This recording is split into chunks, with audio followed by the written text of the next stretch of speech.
Sometimes you don't need to play a lengthy session to double up, and the same can be said for going broke. With that being said, let's get that bread. I'm playing 2-2 no limit, and so far I've missed some flops and had my stack whittled down by about $60 when I looked down at ace-queen offsuit in the low jack. Under the gun limps in, and he only has about $30 total. This is an easily recognized limp jam setup. When under the gun +1 opens for 12, I decide to save the limp of the trouble and 3-bet to 3 gator teeth, effectively putting him all in. The button comes along, under the gun follows the script, and with the excellent price he's getting, the +1 position comes along too. Pre-flop ranges are strong in the under the gun and the +1 positions, while I put the button on middling connectors and pairs. The flop is a paired rainbow board, and y'all know how I like them paired boards now, don't you? The things to note here is that any action from here on out is on the side since the main pot is closed. So, while I may not beat the under the gun spot with ace high, I can still represent a hand that beats the other two players for some action. When the +1 position checks, I bet out for about $40 in an attempt to represent an overpair. I have to be careful though, because I think this board potentially smashes the button's range, again, having put him on middling connectors, pairs, and possibly even some lower pairs trying to set mine. The button hesitates for a good while before calling. This tells me that he may not have a strong hand, but he also just may not believe I have anything either. When the +1 player gets out the way, the now $80 side pot is my focus. If I get a halfway decent card on the turn to continue my bluff, I'm confident I can get the button to fold any lower pair and possibly a made 7 if he has a holding like 7-6 or 9-7. The turn isn't the best when it comes out the 6 of clubs. Hands that he is absolutely not folding that could be in his range I established pre-flop are 6s, 8s, 7s, and combos of 8-6, 8-7. If he has anything other than those, I may be able to get him to fold and take down this side pot for some insurance. I decide to value bluff here for 75 smackaroos, which comes out to about 40% of the entire pot and 95% of the side pot. His hesitation in calling my bet on the flop was incentive enough to value bluff here instead of going for the big boy bet. I felt he already wasn't comfortable, and unless this 6 helped him, he may shut it down right here. I start to table talk a little bit too. I tell him that if his card doesn't come on the river, he's going to have to bluff really big if he wants to take it down. This induces him to say, "I guess your pair's bigger than mine." I reply, "Man, if you already had that read on me, I can't believe you called that flop bet with only 2 outs. Feel free to fold, man. There's no shame in it." He starts to cut out his chips, but I'm not deterred. I keep jawing on a bit, and he finds the fold eventually. I don't know what he had, but if he had a pair like he suggested, he folded the best hand. Now that I've locked up the side pot, there's still the issue of the main pot to deal with. The river comes another 6, and the last man standing flips over 10-9 of clubs from the under the gun position for a turn straight. Ugly. Where that turn card allowed me to bluff the pants off the button, it also caused me to lose the main pot in which my ace high would have been good. Oh well, I'll take what I can get. Moving on. I pick up ace-queen again, this time in a little bit better position in the hijack. There are a couple of new players at the table, and given their style of play, things could get a little splashy. The low jack opens for 5x, and I decide to min-click it here to see a flop.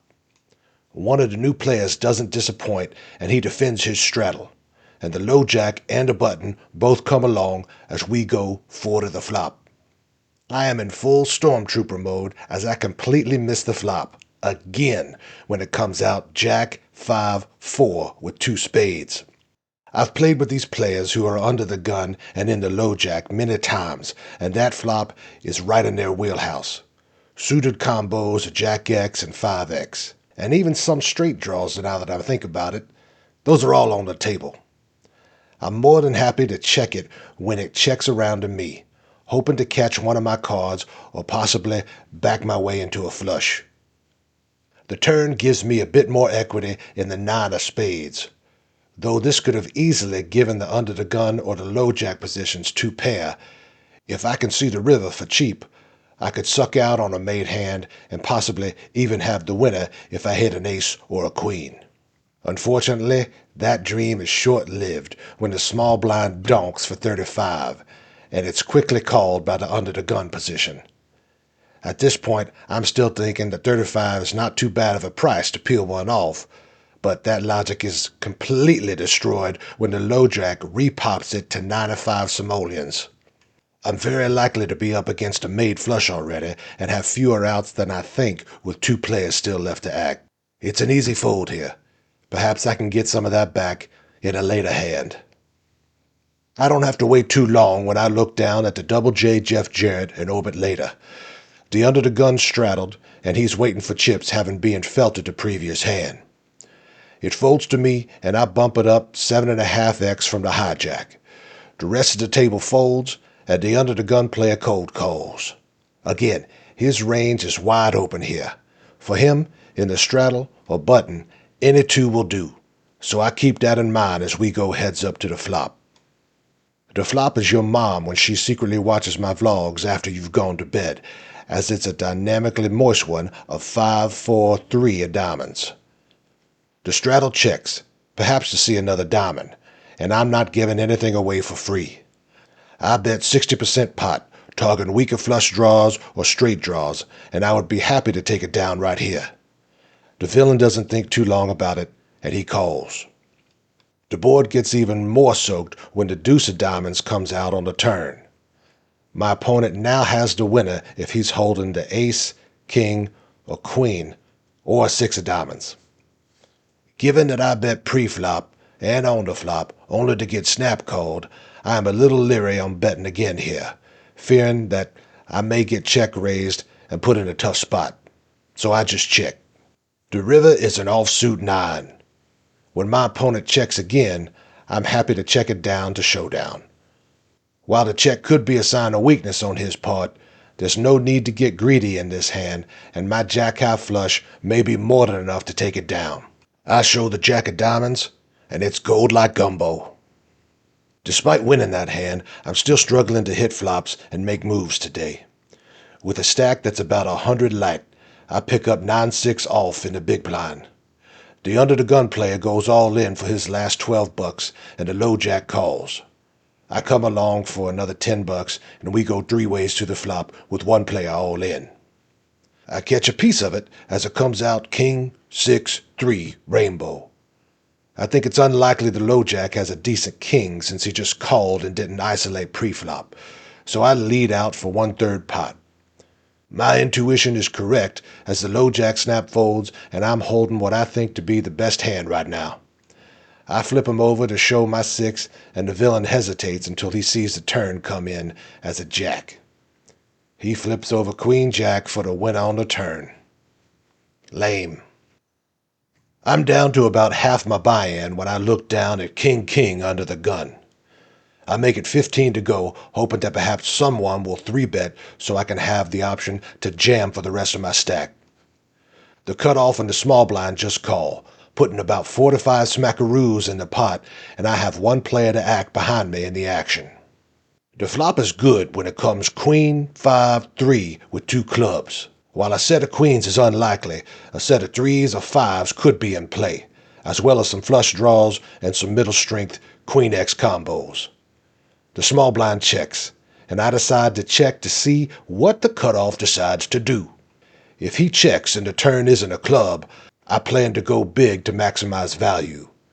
If he bets, that could narrow his range depending on the bet size and give me more information for the turn.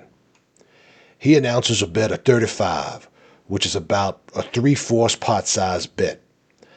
I interpret this as he does not want to see another club come out, and put him on a decent queen, perhaps something like queen 9, queen 10, or maybe even queen jack.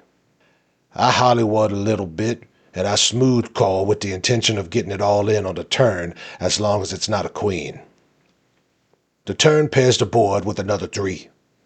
If I'm correct in my read, I think he will bet again. Perhaps a little bit bigger here to protect his Queen X hand from a possible flush. I'm not putting him on 3s or 5s at this point. And I'm not disappointed when he makes it about a 60% pot size bet.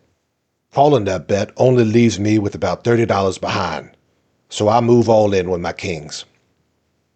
He calls and immediately asks me if I have a 3. Hands that would be scared of a 3 would be Queen X or, you guessed it, aces. He flips over the bullets and my day ends, quickly and painfully. You can't win them all, folks. I hope you enjoyed this session. Thank you for tuning in. Don't forget to like and subscribe. It does help me out a lot. And remember, whole hog if you got it.